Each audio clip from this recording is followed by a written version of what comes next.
Hello बच्चों, जय हिंद। आप सभी का दिव्यांश अकेडमी चैनल पर स्वागत है।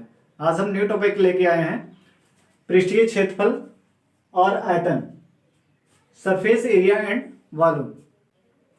तो पृष्ठीय क्षेत्रफल और आयतन किसका होता है, किन आकृतियों का होता है और उसके क्या फार्मूले हैं, इसको पढ़ने से पहले हम आकृतियों के बारे में जानेंगे। ठीक है, आकृतियां किस प्रकार की होती हैं, ठीक है, या कितनी प्रकार की होती हैं। तो अभी तक हमने जो भी आकृतियां पढ़ी है, ठीक है, चाहे त्रिभुज हो, आयत हो, वर्ग हो, वृत्त हो, समचतुर्भुज हो, समांतर चतुर्भुज हो, समलंब हो, ये सभी आकृतियां क्या हैं, ये 2 डायमेंशनल हैं, द्विविमीय आकृतियां। ठीक है, ये कैसी आकृतियां, द्विविमीय समतल आकृतियां, इनको क्या कहते हैं, समतल आकृतियां। तो आकृतियां हमारी कितनी प्रकार की हैं, 2 नंबर, एक समतल आकृतियां और दूसरी क्या होती है, ठोस आकृतियां। अभी तक हमने जो फिगर पढ़ा वो क्या है, समतल आकृतियां हैं। जैसे हमने किसके बारे में पढ़ा, त्रिभुज, फिर चतुर्भुज, इसमें आयत, ठीक है, वर्ग, वर्ग हो गया, फिर उसके बाद समांतर चतुर्भुज हो गया, समलंब हो गया, समलंब चतुर्भुज हो गया, ठीक है, फिर वृत्त हो गया आदि। ऐसी सभी आकृतियां ये क्या है, समतल आकृतियां हैं। तो समतल आकृतियों की परिभाषा क्या है, ऐसा आकृति जो केवल एक ही समतल में स्थित होती है उसे क्या कहते हैं, समतल आकृतियां। क्या कहते हैं, समतल। ऐसी आकृतियां जो केवल एक ही समतल में स्थित होती है उसे क्या कहते हैं, समतल आकृतियां। इसे दूसरे भाषा में, शब्दों में इसको इस तरीके से कह सकते हैं कि वे आकृतियां जिनकी लंबाई और चौड़ाई होती है, जिनकी केवल लंबाई और चौड़ाई होती है, उसे क्या कहते हैं, समतल आकृतियां कहते हैं। ऐसी आकृतियों को द्विविमीय आकृतियां भी कहते हैं। इसमें 2 विमा, एक लंबाई और चौड़ाई होती है, तो इसे क्या क्या 2 विमीय आकृतियां यानी 2 डायमेंशनल फिगर्स कहते हैं। तो अभी तक हमने जो पढ़ा वो सब क्या था, समतल आकृतियां ही थी। ठीक है, अब हम अभी इस न्यू टॉपिक में जो पृष्ठीय क्षेत्रफल और आयतन, इस वाले टॉपिक में हमें जो पढ़ना है वो क्या पढ़ना है, ठोस आकृतियों के बारे में। तो आइए जानते हैं कि ठोस आकृतियां क्या होती हैं। ठोस आकृतियां ऐसी आकृतियां जो केवल एक ही समतल में स्थित नहीं होती हैं। ऐसी आकृतियां जो एक समतल में स्थित नहीं होती हैं उसे क्या कहते हैं, समतल आकृतियां कहते हैं। दूसरे शब्दों में कह सकते हैं कि ऐसी आकृतियां जिनमें लंबाई, चौड़ाई और ऊंचाई तीनों पाई जाती है उसे क्या कहते हैं, ठोस आकृतियां। क्या कहते हैं, ठोस आकृतियां। इन ठोस आकृतियों को, लंबाई, चौड़ाई, ऊंचाई जिनमें तीनों पाई जाती है, ऐसी आकृतियों को क्या कहते हैं, त्रिविमीय आकृतियां भी कहते हैं। क्या कहते हैं, त्रिविमीय आकृति यानी 3 डायमेंशनल फिगर्स। त्रिविमीय। समतल आकृतियों में क्या द्विविमीय, उसे कहते हैं 2 डायमेंशनल फिगर्स, और इसमें त्रिविमीय यानी लंबाई, चौड़ाई, ऊंचाई तीनों पाई जाती है, इसलिए क्या कहते हैं, त्रिविमीय कहते हैं। और इसको इंग्लिश में क्या कहते हैं, 3 डायमेंशनल फिगर्स। तो इसमें क्या क्या आएगा, आपका घनाभ हो गया, ठीक है, घन हो गया, वेलन,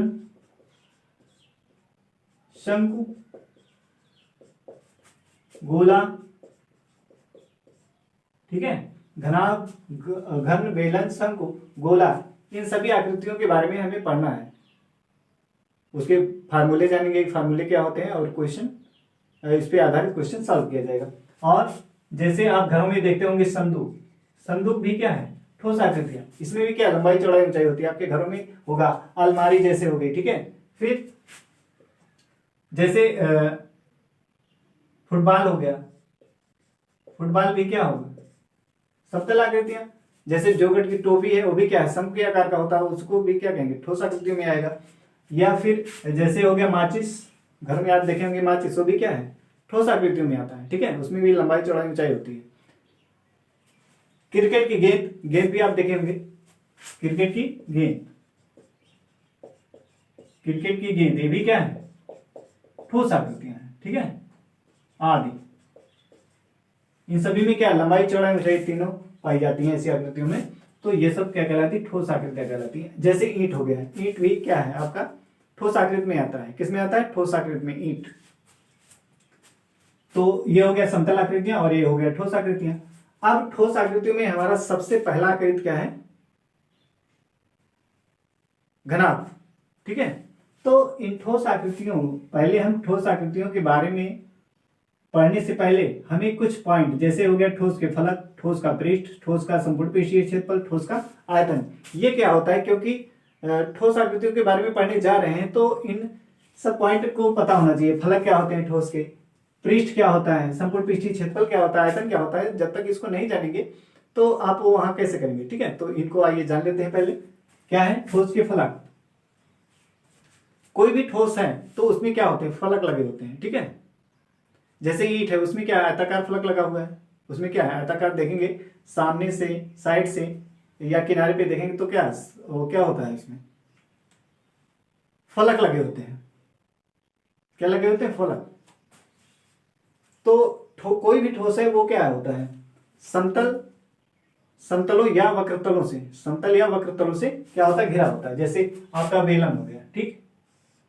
बेलन जो है, यहां देखिए, मान लीजिए ये ड्रम है, ये क्या है, ड्रम, बेलनाकार ड्रम है।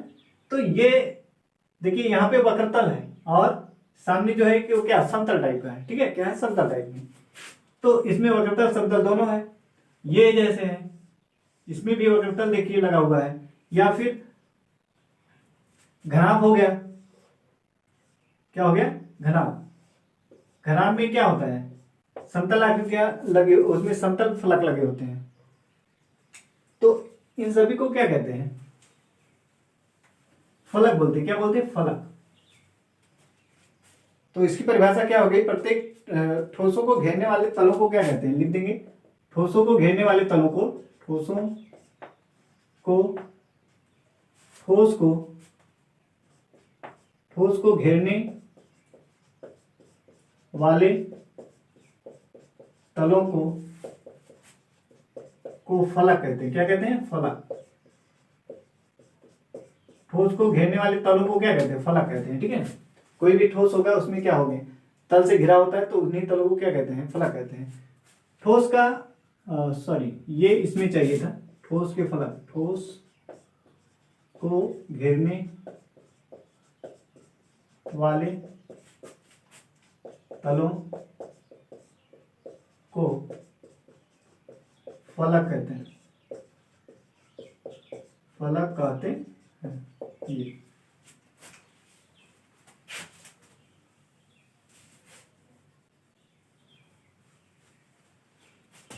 ठोस का पृष्ठ क्या होता है, ठोस का पृष्ठ, जब सभी फलक को एक साथ लिया जाता है, जब सभी फलकों को एक साथ लेते हैं तो उन्हें क्या कहते हैं, ठोस का पृष्ठ। जैसे ईंट है, अब उसमें कई फलक, ठीक है, उसमें कितने, 6 फलक। कितने फलक, 6 फलों को जब इकट्ठा उनको जोड़ दिया जाता तो ये क्या है, ठोस आकृति बन जाती है। तो उस आकृति जो आकृति बनी है वो उसमें क्या है, उन्हीं को, सब फलकों को मिला के क्या, उसे क्या कहेंगे, पृष्ठ कहेंगे। उसका क्या कहेंगे, पृष्ठ। तो इसको लिख सकते हैं, सभी फलकों को क्या कहते हैं, सभी फलकों को ठोस का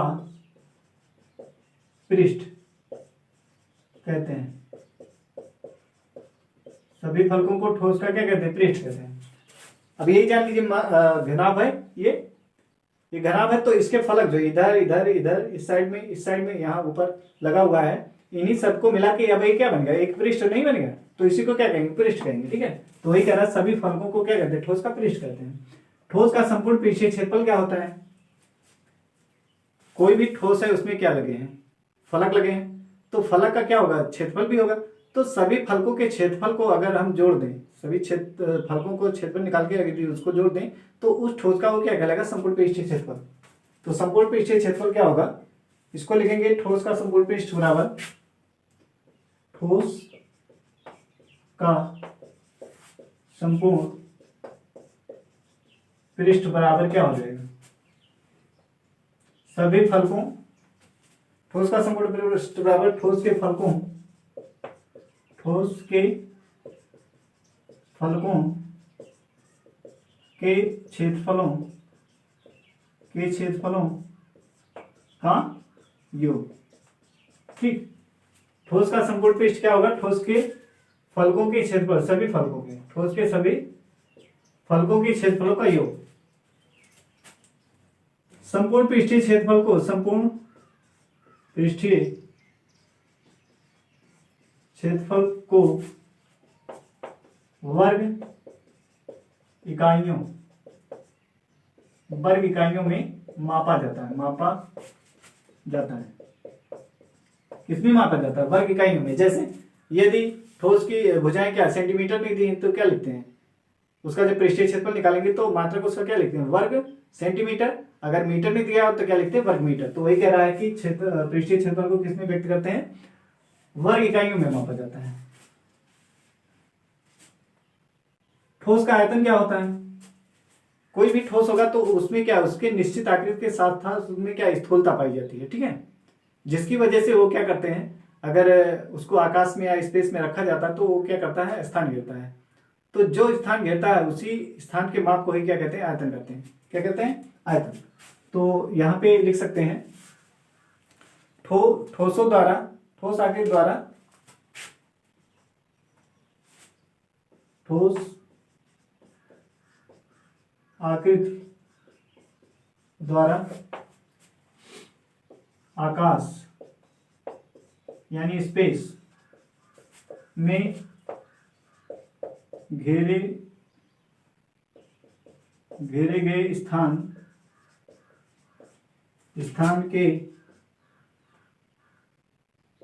के माप को ठोस का आयतन कहते हैं। ठोस का आयतन कहते हैं, ठीक है। जैसे बॉक्स है, आप बॉक्स रखा हुआ है आपके घर में, तो वो क्या है? कुछ ना कुछ स्थान घेरा, तो जितना स्थान घेरा उसी के माप को क्या कहते हैं? आयतन कहते हैं, ठीक है। क्या कहते हैं? आयतन कहते हैं। आयतन को किसमें व्यक्त करते हैं? आयतन को ठोस के आयतन को किसमें? घन इकाई में मापा जाता है। किसमें मापा? घन इकाइयों में क्या करते हैं? मापा जाता है, ठीक है। घन इकाइयों में मापा जाता है। तो क्लियर है? संपूर्ण पृष्ठीय क्षेत्रफल को वर्ग इकाई में और इसको घन इकाई में। जैसे अगर ठोस है, उसके भुजाएं क्या सेंटीमीटर में दी हैं तो क्या लिखेंगे? आयतन निकालने के बाद मात्रा क्या लिखेंगे? घन सेंटीमीटर। अगर मीटर में दिया तो क्या लिखते हैं? घन मीटर लिखते हैं। तो वही कह रहा है कि आयतन को किसमें व्यक्त किया जाता है? घन इकाइयों में व्यक्त किया जाता है, ठीक है। अब एक और हमने क्या बताया? द्विविमीय आकृति बताई। द्विविमीय आकृतियों में आपका त्रिभुज, समतल आकृतियां, सभी समतल आकृतियां क्या होंगी? द्विविमीय होगी। और ठोस आकृतियां क्या होंगी? त्रिविमीय। तो एक विमीय रेखाखंड को अगर पूछा जाए, रेखाखंड क्या है, तो ये जो है लिखेंगे रेखाखंड एक विमीय होता है। रेखाखंड एक विमीय यानी वन डायमेंशनल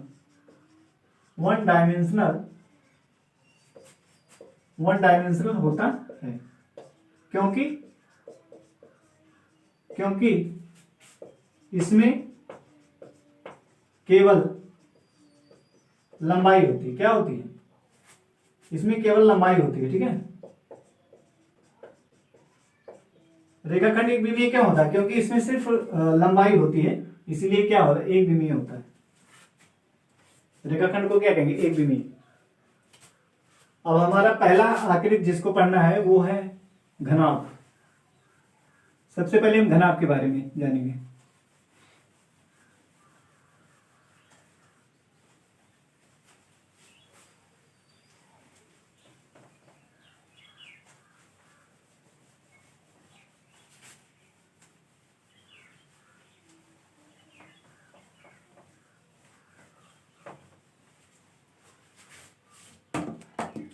पहली आकृति हमें पढ़ना है घनाभ के बारे में। घनाभ यानी क्यूबॉइड के बारे में, ठीक है। तो इसका फिगर देख लेते हैं।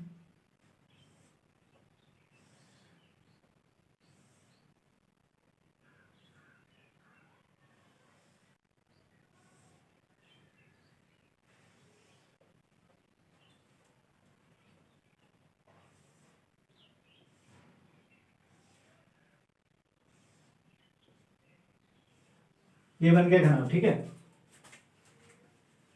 ये ए हो गया, ये बी और ये सी और ये डी, फिर ये ई हो गया, एफ और ये जी और ये एच, ठीक है।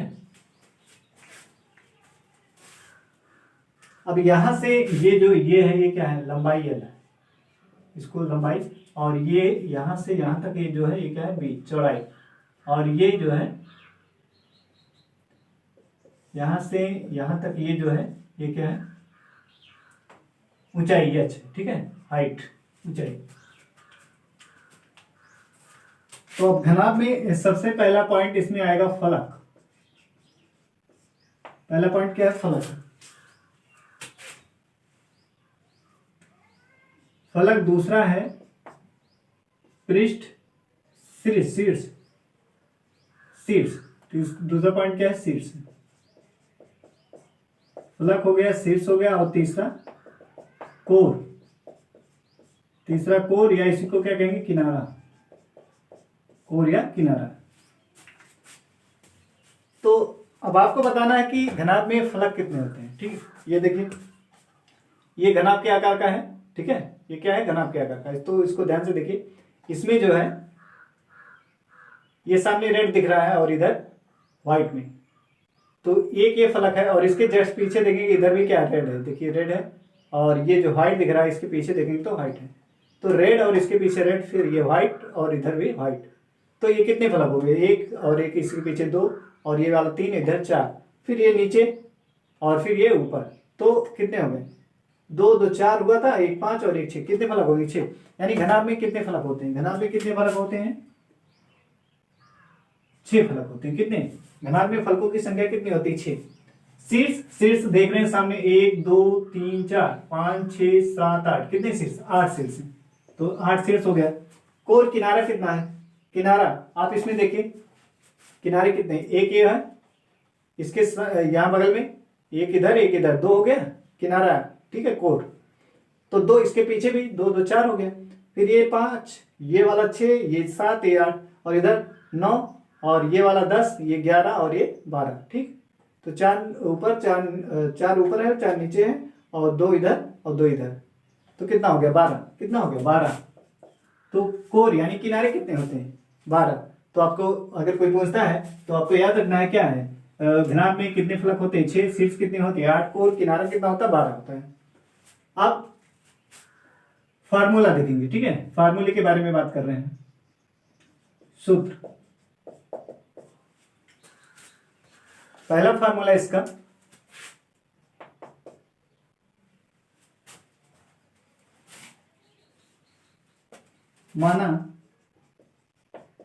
माना यदि घनाभ की लंबाई, यदि घनाभ की लंबाई स्मॉल एल, चौड़ाई स्मॉल बी, तथा ऊंचाई स्मॉल एच है तब, ठीक है। हमने घनाभ की लंबाई एल लिया, चौड़ाई भी लिया और ऊंचाई एच लिया, तब पहला फार्मूला, घनाभ का आयतन, घनाभ का आयतन कितना होगा, घनाभ का आयतन हो जाएगा लंबाई गुणे चौड़ाई यानी बी गुणे एच, ठीक है। तो क्या होता है, लंबाई गुणे चौड़ाई और गुणे ऊंचाई, ये हो गया।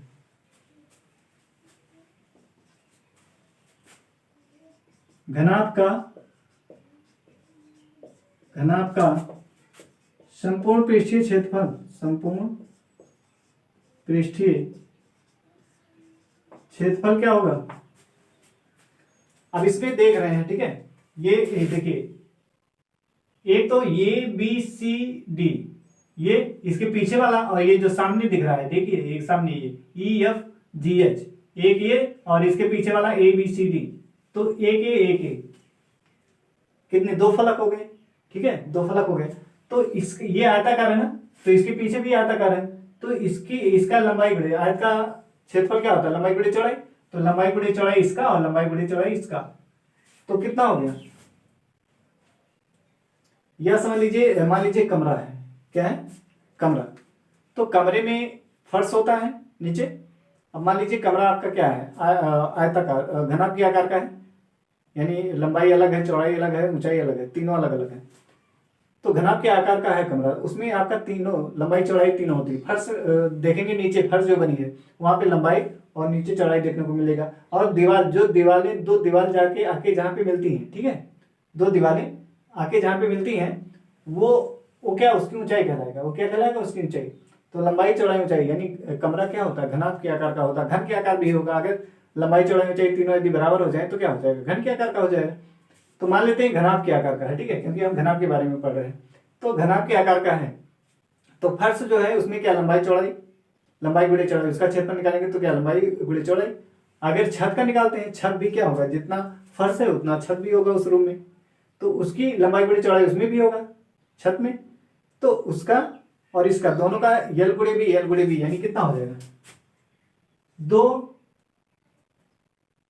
यल गुणे बी हो जाएगा। क्यों, 2 यल गुणे बी हो जाएगा। प्लस ये तो हो गया छत और फर्श। अब दीवार का, तो जो सामने दीवार है, जो लंबाई से लगा हुआ दीवार और उसके जस्ट सामने वाली दीवार, ठीक है, एक दीवार जो लंबाई से लगा होगा और ऊंचाई होगी उसमें, उस दीवार में, और उसके जस्ट सामने वाले में भी क्या, लंबाई होगा ऊंचाई होगा उसमें, तो वो वाला, ठीक है। तो क्या हो जाएगा, 2 यल गुणे एच, फिर प्लस 2। अब जो दीवार चौड़ाई, फर्श की चौड़ाई से लगा हुआ है और उसमें ऊंचाई होगा, तो वो वाली और उसके जस्ट सामने वाली, तो 2 हो जाएगा ना। तो उसका भी जब क्षेत्रफल निकालेंगे तो क्या लिखेंगे, 2 गुणे बी गुणे एच। तो इस तरीके से ये फार्मूला 2 को कॉमन कर लेंगे तो ये क्या बन जाएगा, ये बन जाएगा टोटल, ये टोटल बन जाएगा 2 लंबाई गुणे ऊंचाई प्लस ऊंचाई चौड़ाई, लंबाई गुणे चौड़ाई, ठीक है, लंबाई गुणे चौड़ाई, चौड़ाई गुणे ऊंचाई प्लस ऊंचाई गुणे लंबाई। ये फर्श का, छत का, दोनों मिला के 2 यल गुणे बी, फिर जिसमें जो फर्श की लंबाई से लगा हुआ दीवार और उसमें ऊंचाई होगा तो वो, और उसके जस्ट सामने वाला 2 भी हो जाएगा। फिर जो फर्श की चौड़ाई से लगा हुआ दीवार है और उसमें ऊंचाई होगा तो उसके जस्ट सामने वाला 2 हो जाएगा। सबको जोड़ के 2 को कॉमन कर लेंगे तो इस तरीके से फार्मूला बन गया घनाभ का संपूर्ण पृष्ठीय क्षेत्रफल। तीसरा फार्मूला क्या है,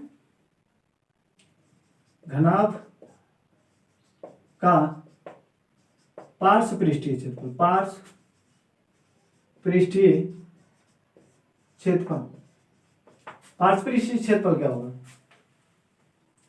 ये होता है 2। अभी पार्श्व पृष्ठीय क्षेत्रफल, इसी को हम क्या कहते हैं, घनाभ के चारों दीवारों का क्षेत्रफल। क्या कहते हैं, चारों दीवारों का क्षेत्रफल, चारों दीवारों का क्षेत्रफल। यानी पार्श्व पृष्ठीय क्षेत्रफल में जो है फर्श वाला और छत वाला ये नहीं आता है, ठीक है। जो तली होता है, मान लीजिए घनाभ है, तनी और उसके ऊपर जो मान लीजिए ढक्कन है, ठीक है, ये तली, ये नीचे वाला EGHCD ये वाला, और इसके ऊपर वाला जो बना है EABF ये वाला दोनों नहीं जुड़ेगा, यानी साइड वाली दीवार जुड़ेंगे सिर्फ। क्या होगा, साइड वाली दीवार, तो उनका, तो साइड में जो दीवार है उसमें क्या है, एक तो फर्श की लंबाई से लगा हुआ है, एक चौड़ाई से लगा है, तो लंबाई गुणे ऊंचाई और चौड़ाई गुणे ऊंचाई ये दोनों रहेगा, लेकिन लंबाई गुणे चौड़ाई वाला नहीं रहेगा, क्योंकि ये सिर्फ फर्श में है और छत में है। लंबाई गुणे चौड़ाई कहाँ पाया जाएगा, फर्श में और छत में, तो ये वाला निकल जाएगा, बचेगा ये। तो यही चारों दीवारों का क्षेत्रफल हो जाएगा। इसको लिख सकते हैं BH प्लस HL, ठीक है। अब इसमें से अगर H को हम कॉमन कर ले तो L को पहले लिख दीजिए और प्लस B कर दीजिए, तो और गुणे में क्या H, ठीक है, H को हमने बाहर ले लिया। तो ये फार्मूला हो गया घनाभ का पार्श्व पृष्ठीय क्षेत्रफल, या इसी को कहेंगे चारों दीवारों का क्षेत्रफल। चौथा फार्मूला है घनाभ के विकर्ण की माप। घनाभ के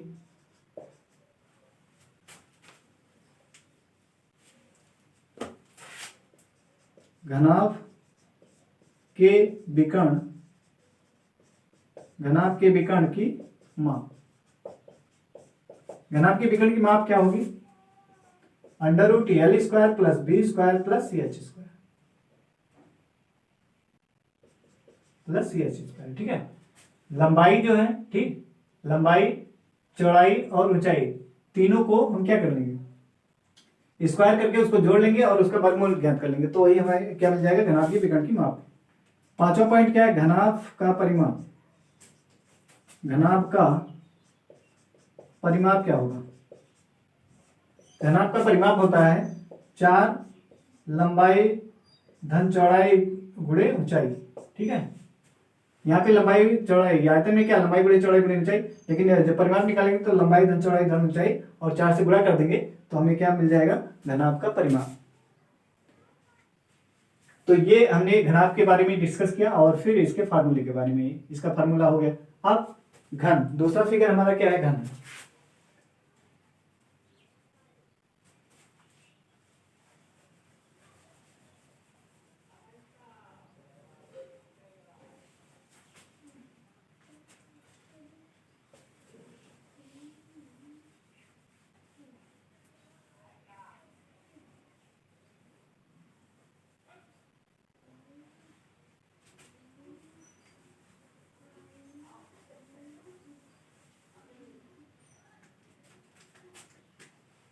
तो घनाभ बनाते हैं यहाँ पे।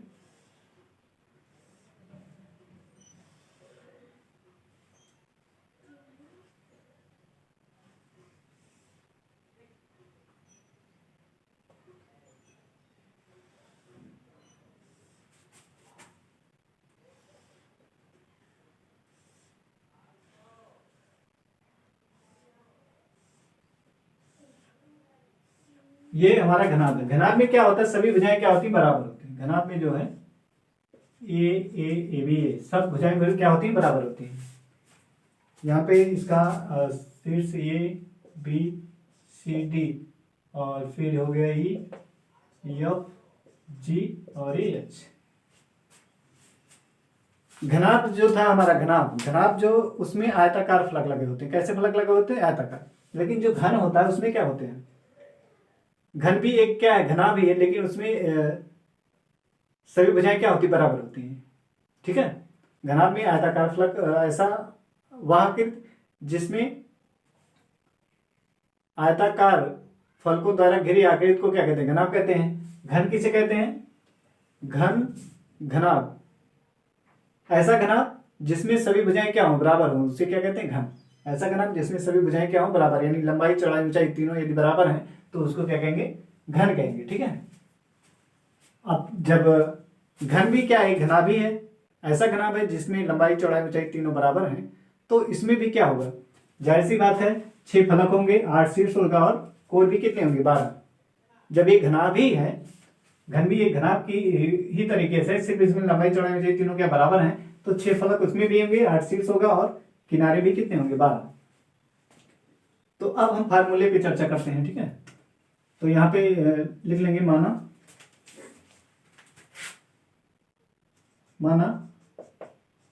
घन की प्रत्येक भुजा, या इसी को लिख सकते कोर की लंबाई, स्मॉल ए हो तब, ठीक है। तो पहला फार्मूला हो जाएगा घन का आयतन। पहला घन का आयतन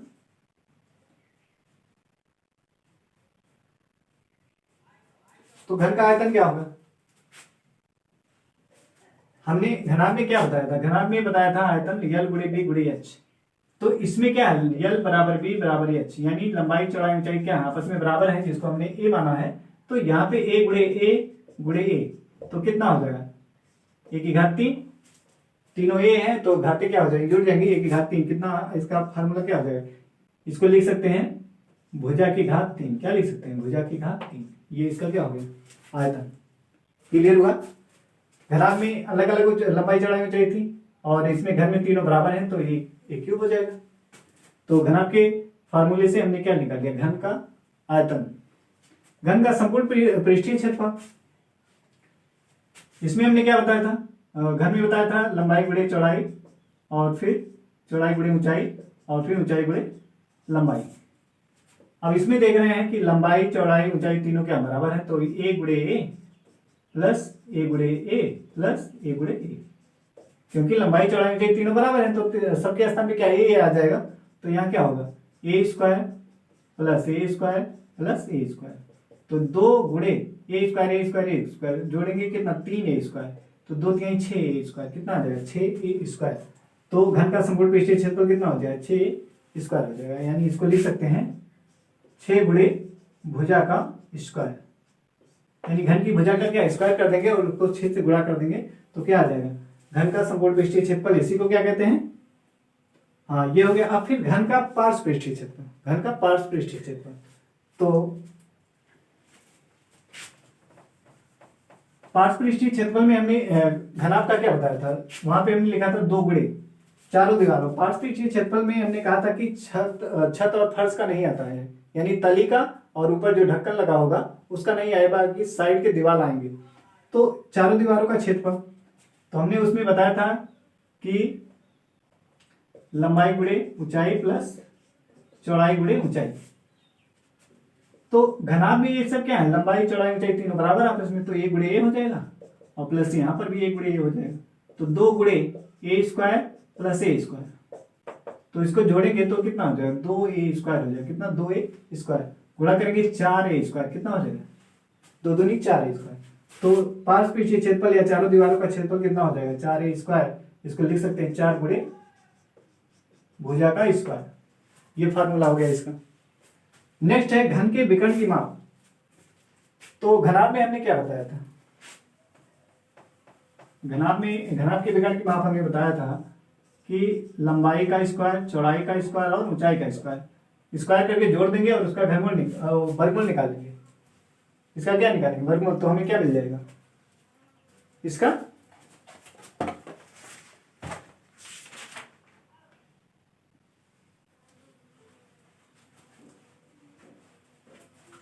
इसका क्या हमें ये हमें घनाभ के विकर्ण की माप हो गई। तो हमें घन का निकालना है। अब इसमें देख रहे हैं लंबाई चौड़ाई ऊंचाई तीनों क्या बराबर, तो ए स्क्वायर प्लस ए स्क्वायर प्लस ए स्क्वायर, तो जोड़ेंगे कितना आ जाएगा सब, ये 3a स्क्वायर कितना आ जाएगा, 3a स्क्वायर। तो एक गुणे ये तो वर्गमूल से बाहर आ जाएगा, तो वर्गमूल के अंदर कौन रहेगा, √3a। ठीक है, √3 क्या है वर्गमूल के अंदर और ये बाहर हो जाएगा। तो यहाँ लिख सकते हैं √3a, इसको लिख सकते हैं √3 गुणे भुजा, घन की भुजा। ठीक है, तो ये हो गया घन के विकर्ण की माप। अब घन का परिमाप, तो हमने घनाभ में क्या बताया था, घनाभ में हमने बताया था कि 4 गुणे लंबाई धन चौड़ाई धन ऊंचाई, लंबाई चौड़ाई ऊंचाई का योग करके 4 से गुणा कर देंगे तो हमें घनाभ का परिमाप मिलेगा। तो यहाँ पे तीनों बराबर हैं, घन में क्या है, तीनों बराबर हैं, तो क्या लिखेंगे, ए प्लस ए, लंबाई चौड़ाई ऊंचाई तीनों बराबर हैं, तो ये लिख देंगे तीनों के स्थान पे। तो 4 गुणे 3a, तो गुणा करेंगे 4 3 12a, कितना आ गया 12a। तो यहाँ पे लिखेंगे 12a, इसको लिख सकते हैं 12 गुणे भुजा, 12 गुणे भुजा। तो घनाभ का जितने भी फार्मूले थे उन फार्मूले से हमने क्या घन का फार्मूला निकाल लिया। ठीक है, उन्हीं फार्मूले से हमने क्या, थोड़ा सा अगर आप दिमाग लगाएंगे तो उन्हीं फार्मूले, अगर घनाभ का याद है तो आपको घन का फार्मूला पता चल जाएगा। ठीक है, याद करने की जरूरत नहीं पड़ेगी। तो इस तरीके से आप निकाल सकते हैं इसको।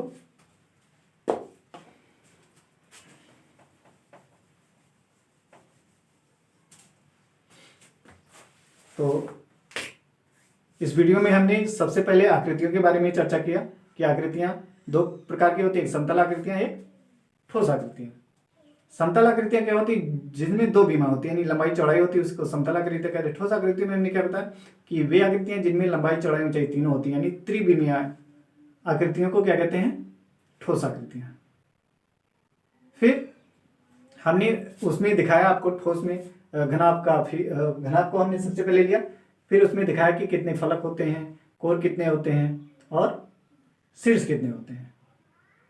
फिर हमने ठोसों के फलक के बारे में बताया आपको, ठोस के पृष्ठ के बारे में बताया, और ठोस का संपूर्ण पृष्ठ क्षेत्रफल और ठोस का आयतन क्या होता है उसकी परिभाषाओं के बारे में भी हमने आपको बताया है। ठीक है, फिर घनाभ के बारे में चर्चा, फिर उसके बाद घन के सभी फार्मूले के बारे में बताया। नेक्स्ट वीडियो में हम घनाभ और घन से संबंधित क्वेश्चन सॉल्व करेंगे। ये जो है नया सिलेबस जो आया है यूपी बोर्ड एनसीईआरटी में, जो नया सिलेबस आया है वो उसमें इस टॉपिक को हटा दिया है, लेकिन इस टॉपिक को हम इसलिए पढ़ रहे हैं क्योंकि ये आपके लिए आगे चल के बहुत ही हेल्प प्रदान करेंगे। ठीक है, बहुत ही आपके लिए सहायक होंगे, क्योंकि कंपटीशन में यहाँ से क्वेश्चन जरूर पूछा जाता है। घन घनाभ हो गया, बेलन हो गया, शंकु हो गया, यहाँ से क्वेश्चन अक्सर पूछा जाता है सभी प्रतियोग परीक्षाओं में, ठीक है। जितनी भी प्रतियोगी परीक्षाएं हैं सभी परीक्षाओं में यहाँ से क्वेश्चन पूछा जाता, तो इसलिए इसको पढ़े रहेंगे आप तो आगे चल के आपको ये हेल्प करेंगे। तो आज के लिए इतना ही। जय हिंद।